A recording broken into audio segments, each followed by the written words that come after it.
mas antigamente chama, pois deseja te salvar.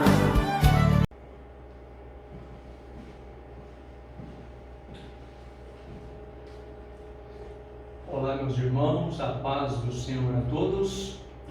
Feliz com Jesus.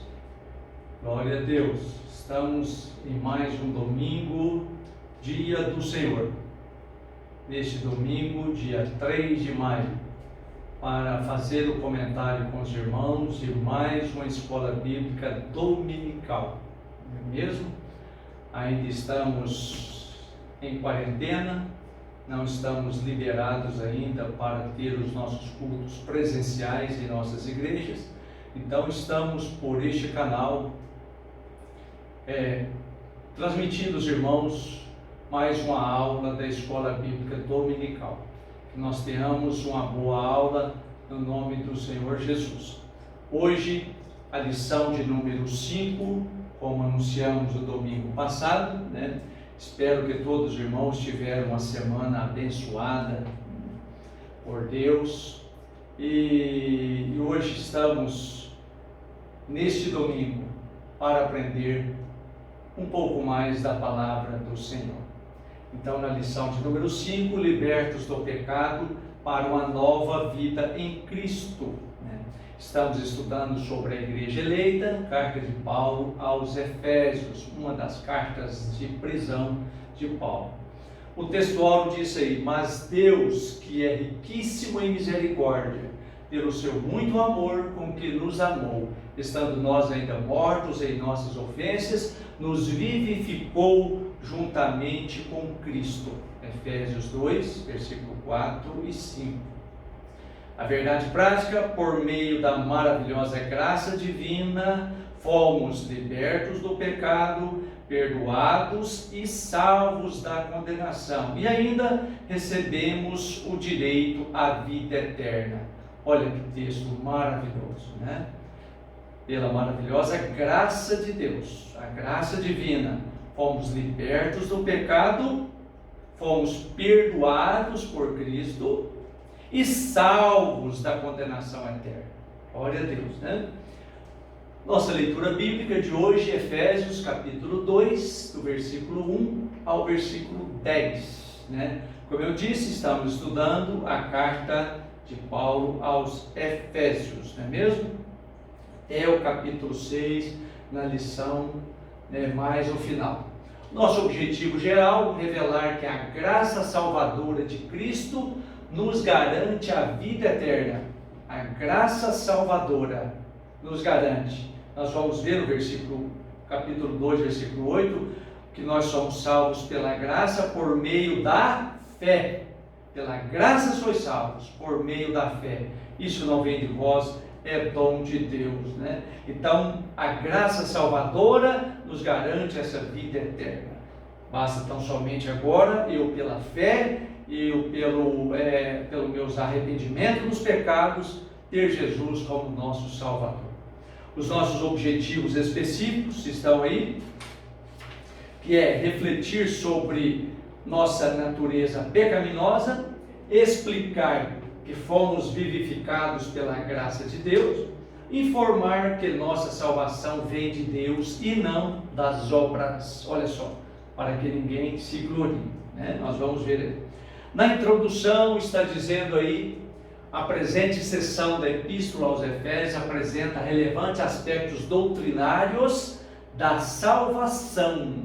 Veja bem, nela o apóstolo Paulo descreve a libertação dos pecados como um favor imerecido dado por Deus aos salvos. Olha só, é um favor imerecido, é a graça de Deus. Nós vamos ver mais no final da lição esse favor que Deus fez a nós imerecido, porque antes todos pecaram e destituídos estavam da glória de Deus, né? Então, a morte de Cristo, Jesus ressuscitou para que hoje nós fomos livres, libertos. Agora somos uma nova criatura, a fim de que eles desfrutassem de uma nova vida em Cristo Jesus. Olha só, esse salvo desfrutasse de uma nova vida em Cristo Jesus. Então, em Cristo somos uma nova criatura. As coisas velhas já passaram e tudo se fez novo, né? Nós vamos ver 3 tópicos da lição. O primeiro tópico está dizendo aí: a antiga natureza morta em ofensas e pecados. O nosso primeiro subtópico está dizendo aí a nossa condição anterior. Anterior a quê? Anterior de aceitarmos Cristo. Como que era essa condição nossa anterior de recebermos a Cristo? E vos vivificou, estando vós mortos em ofensas e pecados. É o nosso texto. Então ele nos vivificou, porque anteriormente nós éramos mortos nas nossas ofensas e nos nossos pecados. Então, quando o homem, nós vamos ver mais à frente aqui, se distanciou de Deus, o pecado separou o homem de Deus, nós tornamos mortos em nossos pecados, né?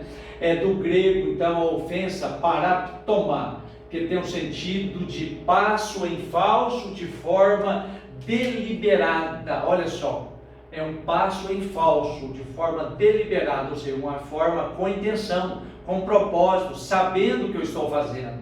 Então, essa ofensa é justamente o homem sem Deus, o homem sem Cristo, ele caminha a passos largos para a condenação, sem Cristo. Ele dá esse passo em falso de forma consciente, sem saber qual é a minha eternidade, qual o meu destino. O pecado, nós vemos do grego amartia, que descreve como aquele que erra o alvo. Olha só, ele erra o alvo do ser humano, baseado em Apocalipse 13, o cordeiro que foi morto antes da fundação do mundo, né? Então o alvo é chegar ao céu, mas o pecado faz com que ele erre esse alvo. O pecado separa, o pecado desvia, o pecado tira o homem do caminho certo, o caminho de Deus. Então o pecado traz essa distância, essa separação de Deus. Em vista disso, o homem em sua natureza decaída é diagnosticado como morto. Olha aí, morto em delitos e pecados. Morto. Aí tem uma lápide, né, de um túmulo. Então o homem, essa natureza caída, a natureza carnal, a natureza do pecado, o diagnóstico é morto. Morto é uma pessoa que não serve para nada, é inerte, sem fazer coisa alguma. É uma declaração da real condição das pessoas sem Deus. Olha lá, bebedice, né, glutonaria, comelança, drogas, dinheiro, orgias, né, coisas erradas, tudo quanto pornografia, né, dinheiro falso, dinheiro ilícito, né, música, balada. Então tudo é uma condição das pessoas sem Deus, a pessoa sem a salvação. É o conceito de morte moral e espiritual provocada pelo pecado, que inevitavelmente separa o homem de Deus. Nós vimos esta imagem na lição passada, né? O homem tinha uma comunhão, um contato com Deus lá no jardim do Éden, né? Deus, o homem, Deus. Mas o que aconteceu? O pecado chegou e separou essa comunhão, separou esse contato com Deus, separou essa comunhão que o homem tinha, essa comunicação que o homem tinha com Deus. Isaías 59, 2: as vossas iniquidades fazem a separação entre vós e o vosso Deus, e os vossos pecados encobrem o seu rosto de vós, para que não vos ouça. Olha só, o pecado nos encobre o rosto para não ver Deus. Deus não agrada do pecado. Deus ama o pecador, mas o pecado que esse pecador comete é contrário a Deus. Deus não agrada. Então, as vossas iniquidades, ou seja, os vossos pecados, as vossas coisas erradas, fazem a separação entre vós e Deus. Então, está aqui o pecado que separa o homem de Deus. Tal qual um corpo inerte, o homem está lá no IML, né, para ser analisado, para ser estudado, qualquer que seja o que for fazer. tal qual esse corpo, a natureza pecaminosa impede o homem de ouvir e obedecer à voz de Deus. O que um corpo desse jeito pode fazer? Nada. Não pode fazer nada, ele está inerte, parado, morto, sem vida, sem nada.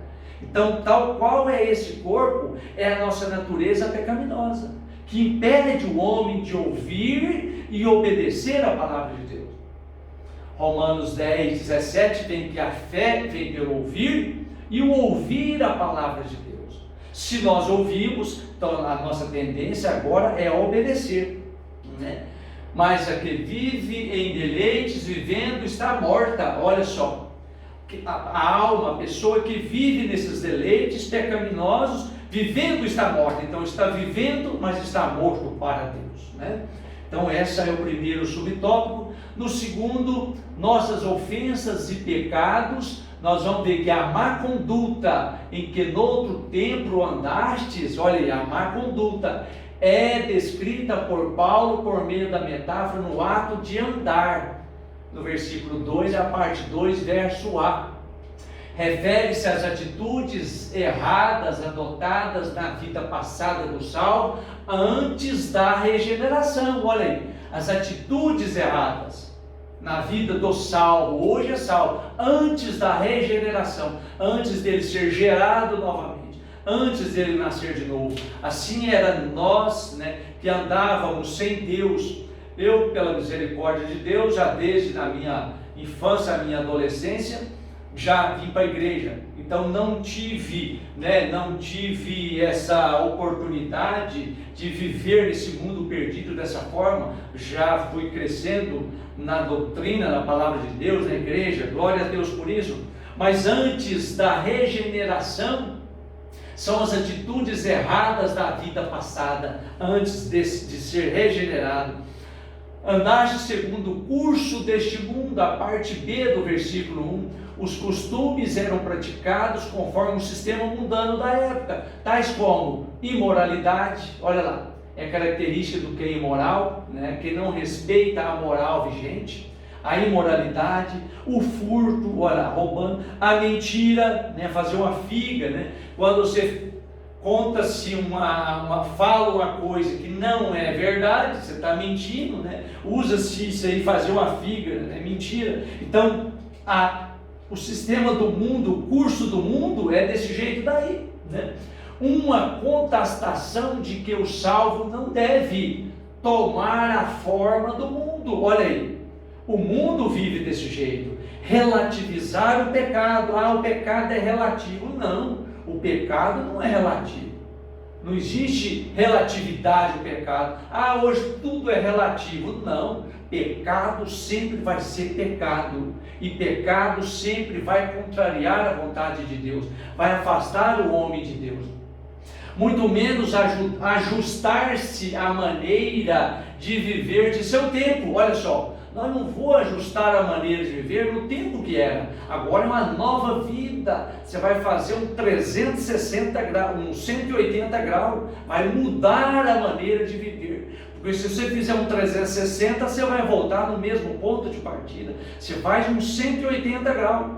Muda o curso da vida, né?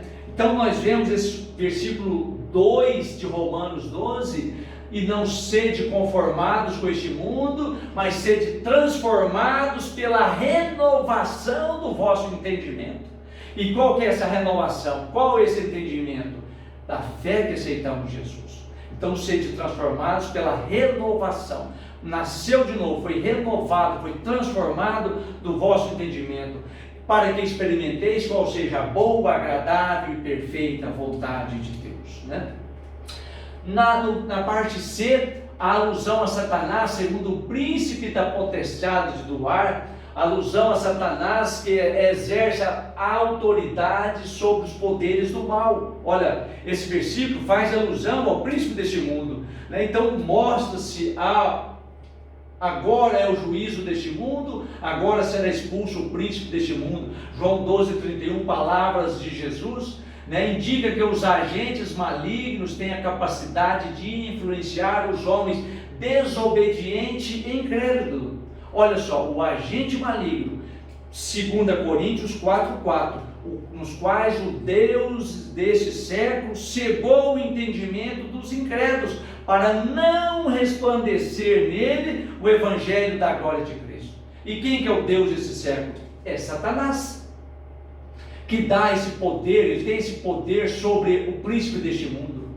Ele tem esse poder. Então, o Deus desse século, o Deus minúsculo, pode ver aqui, ó, o Deus minúsculo cegou o entendimento dos incrédulos, para eles não verem a glória de Deus, não resplandecer a glória de Deus, não resplandecer a luz do evangelho, que é a imagem de Cristo, a glória de Cristo e a imagem de Deus. Então Paulo falou isso também aos coríntios, que o Deus cegou o entendimento dos incrédulos. Ainda mais adiante na carta, Paulo alerta que a nossa luta é contra tais seres do mal. Olha, não é contra a carne e não é contra o sangue, não temos que lutar contra isso, mas sim contra os principados, contra a potestade, contra os príncipes da treva nesse século, contra as hostes espirituais da maldade nos lugares celestiais.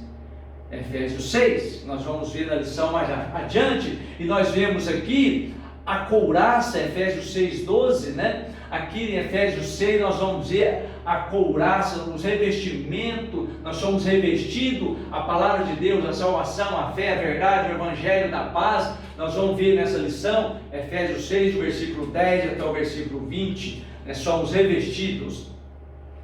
Contudo, não é necessário temer, pois Deus exaltou Cristo acima de todos eles. Olha só, Cristo então foi exaltado acima de todo o principado, de todo o poder, de toda a potestade, de todo o domínio. Jesus foi exaltado acima de todos eles.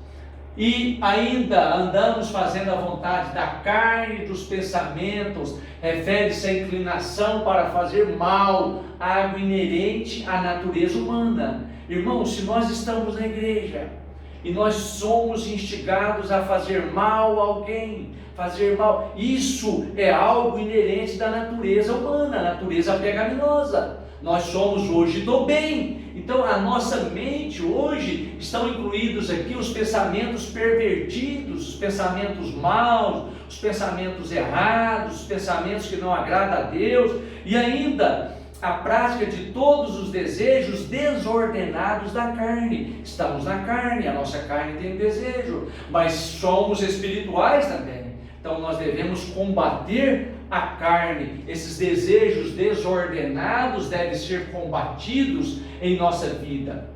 Como resultado, éramos filhos da ira, isto é, condenados e desprovidos do favor divino. Olha só, éramos condenados, a natureza do pecado, eram desprovidos então do favor de Deus, do favor divino. Nós não tínhamos esse favor divino em nosso favor, éramos condenados, era filho da ira. Paulo então sublinha que essa era a nossa condição.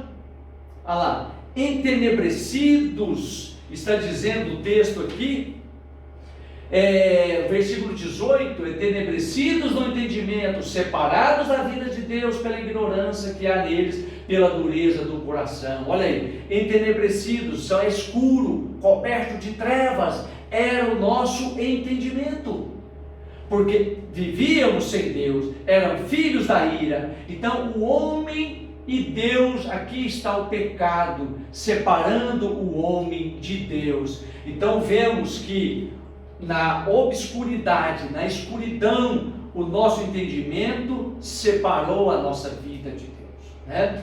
Glória a Deus. Muito bem, irmãos, agora no segundo tópico da nossa lição, vivificados pela graça. Vamos ver aí, alcançados pela misericórdia e pelo amor divino. Fomos alcançados por essa misericórdia. Após constatar a situação da humanidade sob a ira de Deus, Paulo passa a descrever os atos divinos de amor e de misericórdia que alteraram o quadro caótico da raça humana. Olha só, então, após constatar essa situação, nós estávamos sob a ira de Deus. Paulo agora mostra os atos divinos do amor e da misericórdia, que alterou esse quadro. Nós estávamos debaixo da ira, mas agora veio a graça de Deus. Vamos ver o que Paulo mostrou para nós. Começando com uma conjunção adversativa, o apóstolo declara exultante, olha só, ficou todo, mas Deus, que é riquíssimo em misericórdia pelo seu muito amor com que nos amou. Então, olha só, ele começou no versículo 4, com essa conjunção adversativa. O que é essa conjunção adversativa? É o mas aqui, né? Essa conjunção é aquele caso que a segunda oração, ela contrasta a primeira oração na frase. São os professores aí de português que devem mostrar isso aí, né? E as conjunções são mas, porém, contudo, portanto, todavia, entretanto, né? E tantos outros, né?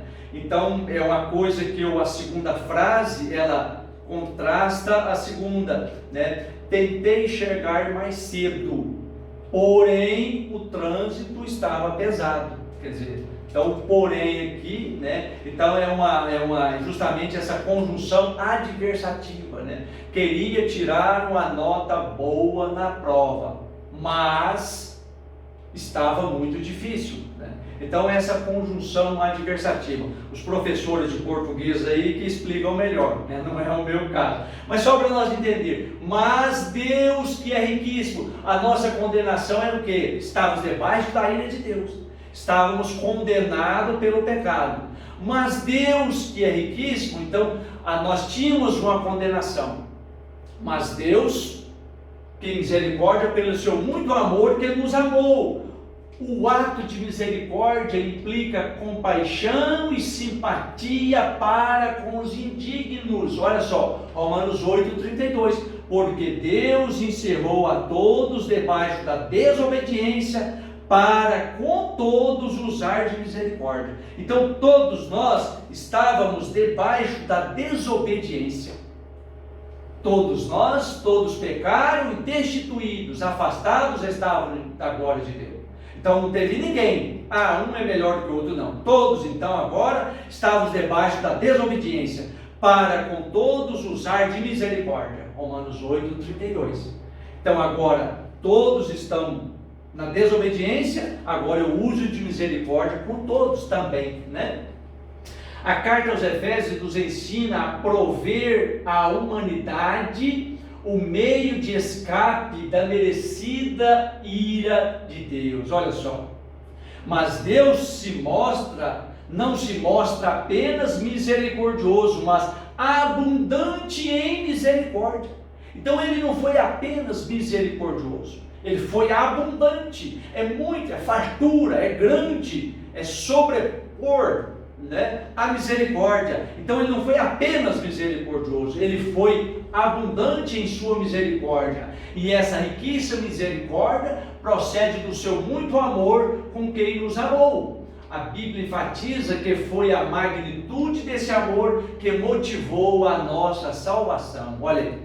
Nós vemos, a Bíblia afirma para nós que foi esse amor, esse ato amoroso que Deus fez através de Jesus, de levar uma cruz tão pesada, caminhar, sofrer, coroa de espinho, ser esbofeteado, morrer na cruz. João 20, verso 30, né? O tetelestai, está consumado. João 19, 30, está consumado. Então isso nos levou, o que foi a magnitude, foi o motivo desse amor que nos motivou essa salvação. Meu Deus, mas que amor grandioso, que Jesus maravilhoso que morreu para nos salvar. Então nos motivou a essa salvação. O ponto 2, vivificados por sua graça maravilhosa. Nós vemos aí, descrevendo as dádivas divinamente concedidas aos salvos, o apóstolo enfatiza que o amor de Deus nos alcançou. Olha aí, a dádiva, o presente concedido aos salvos, o amor de Deus nos alcançou. Estavam todos destituídos, mas esse amor, aquele amor na cruz do Calvário, alcançou a nós, estando nós ainda mortos em nossas ofensas. Olha lá, uma lápide do cemitério, mortos em nossos delitos e nossos pecados, né? Vemos aí, significa que não éramos merecedores desse amor, mas mesmo assim Deus nos vivificou juntamente com Cristo. Olha só, eu gosto muito do versículo de Romanos 5,8, que Deus prova o seu amor para conosco, que enviou o seu Filho Jesus para morrer na cruz, sendo nós ainda pecadores. Olha só, isso é essa prova. Não éramos merecedores desse amor, mas mesmo assim Deus nos amou. O que Deus tinha para receber de nós? Nós éramos pecadores, estávamos debaixo da ira de Deus, mas Deus prova o seu amor, que enviou Jesus para morrer, e hoje nós somos salvos, nos vivificou juntamente com Cristo. Somos agora, em Romanos 5, Romanos 8, somos justificados diante de Deus. É provado a nossa inocência. Cristo nos justificou através desse grande amor, mas por meio da fé. Vamos ver mais à frente.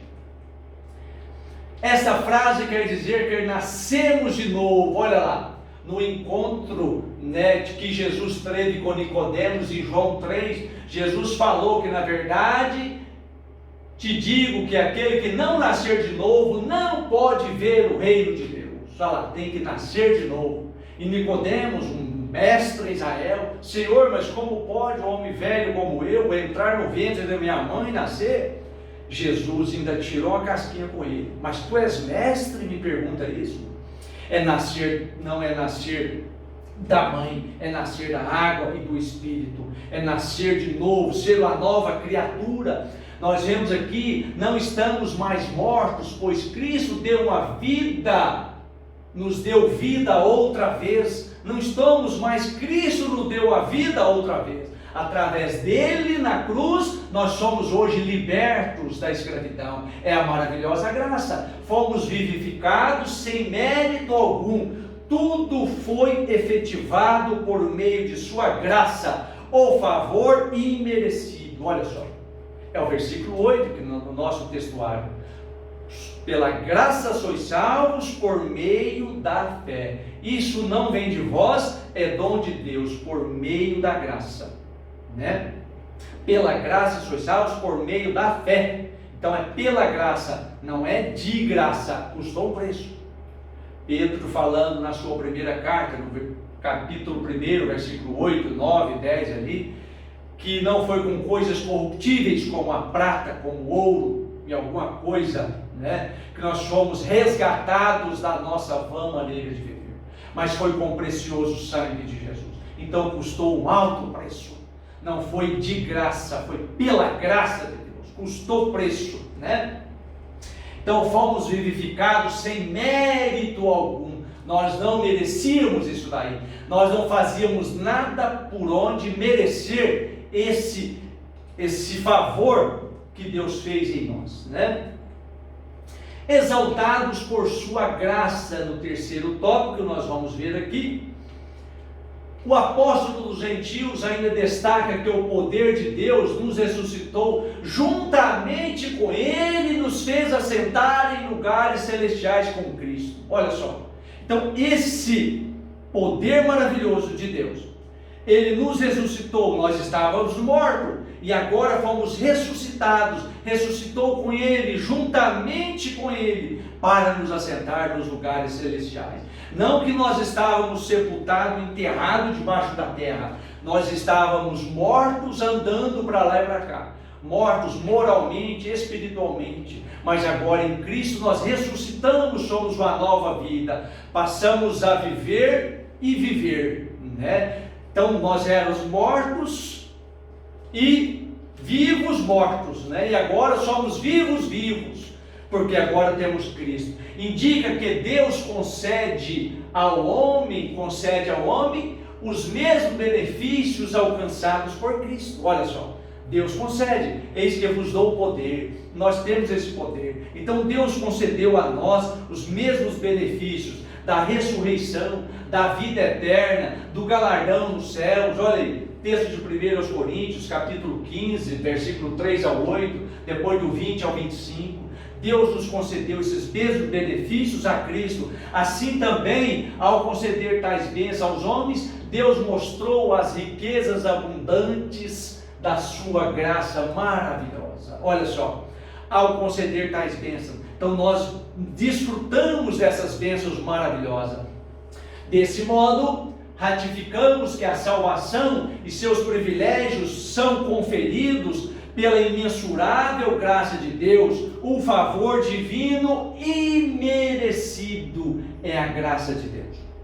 Então, nós vemos que a salvação e seus privilégios conferidos a nós não foi pelos nossos méritos, não foi pelos nossos atos, porque os nossos atos nos condenam, nossos méritos nós não merecíamos, mas foi exclusivamente pela graça divina, pelo favor imerecido de Deus, que nós chegamos, nós alcançamos essa graça maravilhosa por meio da fé. Glória a Deus por isso. Muito bem, irmãos, agora no terceiro tópico da nossa lição, a salvação não vem das obras. Olha só, a salvação não vem das obras. Nós vamos ver no primeiro tópico aqui, graça como meio da salvação. A salvação inclui a libertação. Libertação de quê? Da morte, libertação da escravidão do pecado e a libertação da ira vindoura. Olha só, ao mesmo tempo permite ao salvo desfrutar de todas as bênçãos espirituais descritas em Efésios. É o nosso texto, a nossa leitura bíblica em classe. Então, a salvação inclui tudo isso aí. Liberto da morte. Eu sou salvo, eu não vou morrer mais. A morte espiritual, né? Paulo falou que o viver é Cristo e o morrer é lucro. Então nós sim, nós mesmo cristãos, salvos, podemos passar pela morte. Esses que morreram ressuscitarão para o arrebatamento da igreja, como diz o texto bíblico, Tessalonicenses capítulo 4, né? Então vemos aqui que a salvação é porque pela graça sois salvos por meio da fé. Porém, uma vez salvo, o crente deve praticar as boas obras. As boas obras. Tiago 4,7 diz: se eu sei fazer o bem e não faço, eu cometo o pecado. Então as boas obras é para nós que somos salvos, não é para ser salvo. Vamos ver aqui à frente.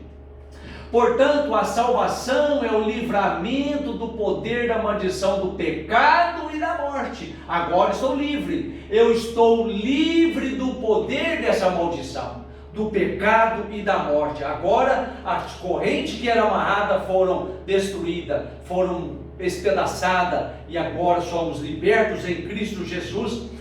E a restituição agora do homem, a comunhão com Deus, uma bênção concedida a todos que recebem Cristo como Salvador. De que lado você está? De que lado estás? Pecado, Deus. Pecado, separação, frustração, condenação, vazio, perdão, paz, vida abundante, vida eterna, satisfação. Olha aí, Jesus Cristo.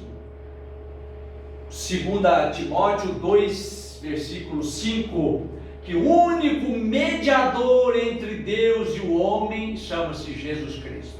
Não adianta querer passar por onde quer que seja, que é através de Jesus Cristo que nós vamos chegar a Deus. É o único mediador, né? A graça agora, do grego charis, significa favor imerecido, né? Então a graça, esse favor imerecido, Romanos 3,24, sendo justificados gratuitamente pela sua graça, pela redenção que há em Cristo Jesus. Olha só, então a graça, esse favor imerecido, do grego charis, então é um favor que Deus fez sem nós merecermos, por meio da fé, o arrependimento, aceitamos Jesus como Salvador. Então, a graça mostra que a iniciativa para tornar possível a salvação veio da parte de Deus. Então, pela graça sois salvos por meio da fé, isso não vem de vós, é dom de Deus. Então, tudo veio de Deus. A fé também é Ele que nos deu. Tem um hino, sócio de Deus, né? Eu sou sócio de Deus e sou muito feliz nessa felicidade que Ele me quis. Eu entrei com a fé que Ele mesmo me deu nessa sociedade, que felicidade, quem lucra sou eu. Então, ser sócio de Deus é por meio da graça que Deus ativa o livre-arbítrio. Olha só, por meio da graça, eu vou escolher o livre-arbítrio e capacita o pecador para que responda com fé ao chamado do Evangelho. Responda com fé. O chamado do Evangelho, o Evangelho está nos chamando. Somos pecadores, estamos lá desarraigados e o Evangelho está nos chamando. E agora, o livre-arbítrio é de cada um de nós. Aí eu vou escolher qual caminho eu vou andar. Todavia, ainda assim, o ser humano é livre para escolher entre dois caminhos: salvação ou perdição. É livre para escolher.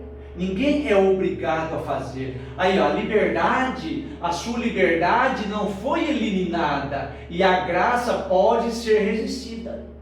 Infelizmente. Não, eu não quero. Então, o que está dizendo? A liberdade de cada um não foi eliminada. Deus dá o direito de liberdade, de você escolher. Ou seja, a graça, então, ela pode ser resistida. Então, não é que todos são salvos. Todos, o Cordeiro foi morto antes da fundação do mundo. Todos foram eleitos em Cristo. Mas a eleição carece agora, através dessa graça maravilhosa, pela fé e arrependimento. Eu escolher. Então, essa graça, ela pode ser resistida, porque eu tenho livre-arbítrio. Ah, querer eu quero, mas eu não quero servir a Deus. É impossível. Não tem como eu querer fazer uma coisa, praticando outra. Para eu ir para o céu, eu tenho que praticar as coisas de Deus. Praticar as coisas que me conduz ao céu. Então, essa graça pode ser resistida. Nós vemos, a fé deve ser considerada como a aceitação da obra realizada em Cristo em nosso favor. Olha aí, é pela fé. Romanos 10, 17, que nos disse que a fé vem pelo ouvir e o ouvir a palavra de Deus. Então nós, irmãos, temos que anunciar o Evangelho, falar o Evangelho, para que a fé chegue às pessoas através do ouvir. Mas tem que ouvir o Evangelho. Então, para ouvir, nós temos que falar. Então, a fé vem pelo ouvir. Então, ouvir por essa fé maravilhosa, nós chegamos a Cristo. Ela é a resposta da graça de Deus, através da qual recebemos a salvação. Olha só. Então, é pela graça sois salvos, mas por meio da fé. Então, se eu não tiver fé, se essa liberdade que eu tenho de escolha, eu resistir a essa graça, eu vou perder tudo. A graça foi em vão para mim, porque eu resisti, eu não aceitei. Então eu preciso, então, com essa fé maravilhosa. Sem fé é impossível agradar a Deus. Pela fé no Calvário, da morte de Cristo, vamos arrepender dos nossos pecados, vamos aceitar Jesus. E quem confessa que Jesus Cristo é o Filho de Deus, este será salvo. Agora tem um procedimento de perseverança até o fim. No 3.2, obras como evidência de salvação. Olha só, há obras como evidência. Nos versículos 8 e 9, Paulo usa duas negações para endossar a origem da salvação. Olha lá. Porque pela graça sois salvos por meio da fé. Isso não vem de vós, olha só, é dom de Deus. O que Paulo usou aqui? Trata-se da salvação pela graça que provém de Deus. É a salvação, não vem de nós. Não vem das obras para que ninguém se glorie. É o versículo 9. Indica que não se trata de recompensa de algum ato humano. Olha só, não vem das obras para que ninguém se glorie. Então não é uma recompensa pelo ato humano. Não adianta eu fazer campanha do quilo, não adianta eu fazer isso, eu ajudar os pobres, eu fazer para que eu seja salvo. Não. Para que eu seja salvo, eu tenho que aceitar Jesus como Salvador. Aí depois que eu aceito Jesus como Salvador, aí eu vou praticar essas boas obras. Eu vou fazer as boas obras porque eu sou salvo em Cristo Jesus.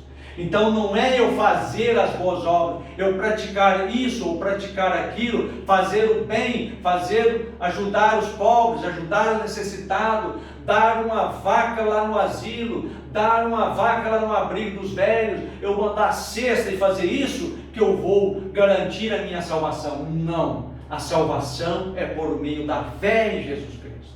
Somente pela fé em Jesus Cristo. Essas boas obras vai nos ajudar, sim, porque eu sou salvo. É um ato, é uma prática que eu faço, porque uma vez eu sou salvo, eu vou praticar isso aí. Como a salvação é uma realização divina, agora somos feitura sua, criados em Cristo para as boas obras. Olha só, então eu vou fazer as boas obras, eu vou julgar o necessitado. Aqui aquele da parábola do bom samaritano, nós vemos aqui, né, que atou-lhe as feridas, curou as feridas, foi um ato de bondade. Aqui a sopa, então somos feitura sua, criados em Cristo para as boas obras, agora pela fé em Jesus Cristo. Glória a Deus por isso. Uma transformação ocorreu agora em Cristo, somos uma nova criatura, pois as coisas velhas já passaram. Olha só, 2 Coríntios 5, versículo 17. Os que estão em Cristo, nova criatura é. As coisas velhas já passaram e tudo se fez novo. Tudo agora é coisa nova. Glória a Deus por isso.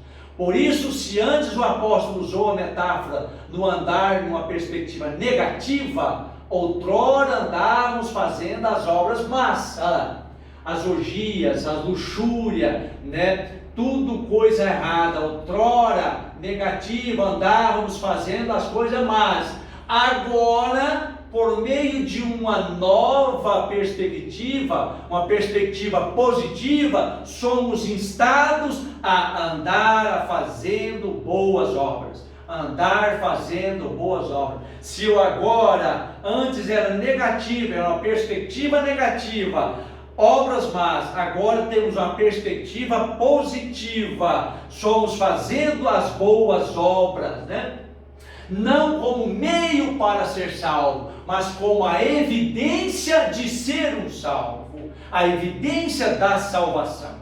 Então, não como meio para ser. As boas obras não quer dizer que eu vá ser salvo. Eu faço as boas obras para ser salvo. Não.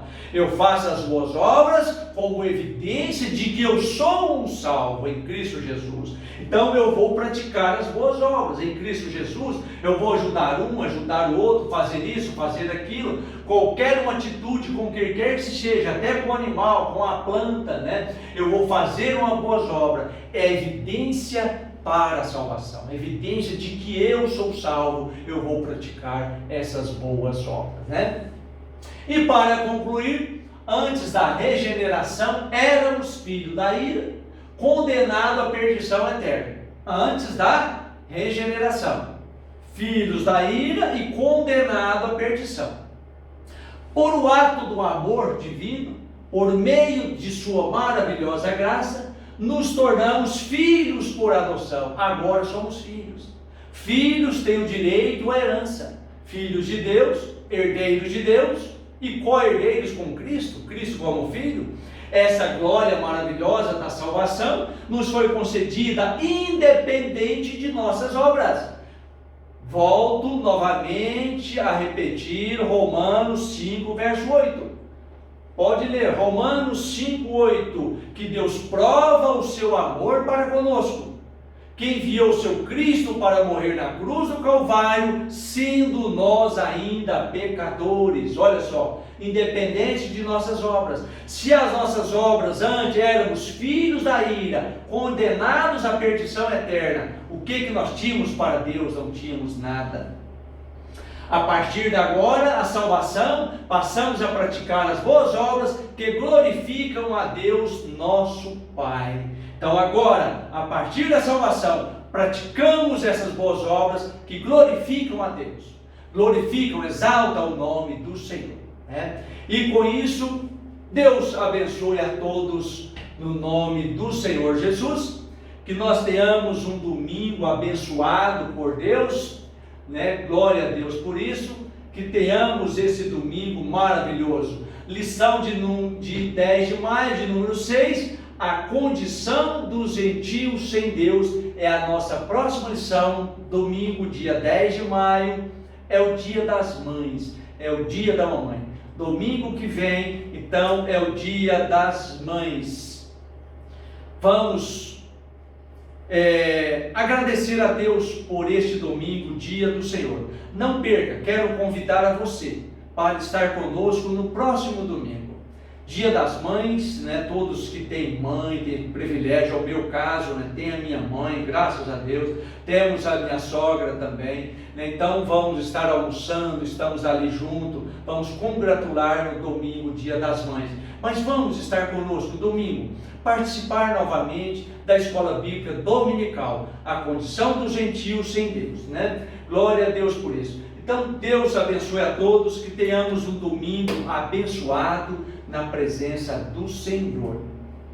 Senhor nosso Deus e Pai, queremos agradecer a Ti por este domingo, essa manhã gloriosa de Escola Bíblica Dominical. Que o Senhor venha abençoar a cada um de nós, que nós tenhamos um domingo abençoado na Tua presença. Obrigado, meu Deus, por essa salvação tão maravilhosa. Obrigado, Jesus, pela fé que o Senhor mesmo nos deu, de encontrarmos através do arrependimento essa salvação maravilhosa, essa graça maravilhosa, esse favor imerecido em nossas vidas. Que nós tenhamos um domingo abençoado na presença do Senhor, guardados por Ti. É a nossa oração em nome de Jesus. Amém. Meus irmãos, que Deus abençoe a todos no nome do Senhor Jesus. Amém. Oh, porque Jesus me ama.